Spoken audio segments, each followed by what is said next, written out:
राजन, यह गणेश पुराण समस्त पापों और संकटों को दूर करने वाला है। तुम इसे ध्यान पूर्वक सुनो। इसका श्रवण गणपति भक्तों को ही कराना चाहिए, अन्य किसी को नहीं। कलयुग में पापों की अधिक वृद्धि होगी और लोग कष्ट सहन करने में असमर्थ एवं अल्पायु होंगे। उनके पाप दूर करने का कोई साधन होना चाहिए। इस विचार से महर्षि वेदव्यास ने मुझे सुनाया था। उन्हीं की कृपा से मैं भगवान गणाध्यक्ष के महान चरित्रों को सुनने का सौभाग्य प्राप्त कर सका था। महाराज, भगवान गजानन अपने सरल स्वभाव वाले भक्तों को सब कुछ प्रदान करने में समर्थ है।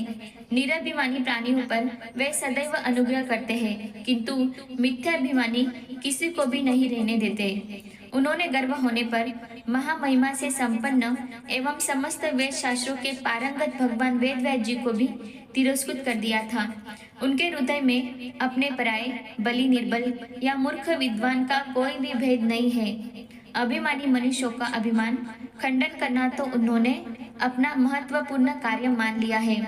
राजा ने आश्चर्य से पूछा, प्रभु, भगवान वेदव्यास जी तो समस्त दुर्गुणों, दोषों और दुर्बलताओं से परे पूर्ण ज्ञाता और भगवान नारायण के ही अंशावतार माने जाते हैं।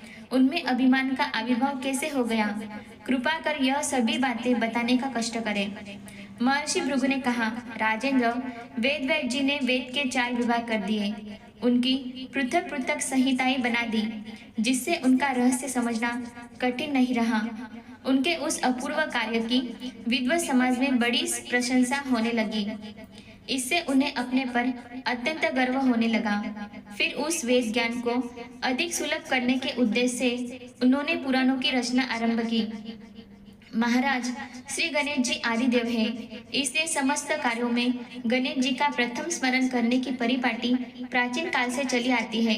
किंतु श्री वेदव्यास जी अपनी पुराण रचना के आरंभ में भगवान गणेश्वर की वंदना करना भूल गए। उसके फलस्वरूप उनकी स्मरण शक्ति क्षीण होने लगी।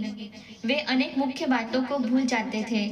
बहुत याद करने पर भी अनेक बातों में उन्हें सफलता न मिल पाती। वे किंकर्तव्य विमूढ़ से होकर लोक पितामह ब्रह्मा जी की सेवा में उपस्थित हुए और उनकी वंदना कर बोले, ब्रह्मन, मैंने वेद के 4 विभाग करने के पश्चात पुराणों की रचना आरंभ की थी, किंतु मुझे बड़ा आश्चर्य है कि मुझे अब कुछ सूझता ही नहीं कि मैं क्या लिखूं।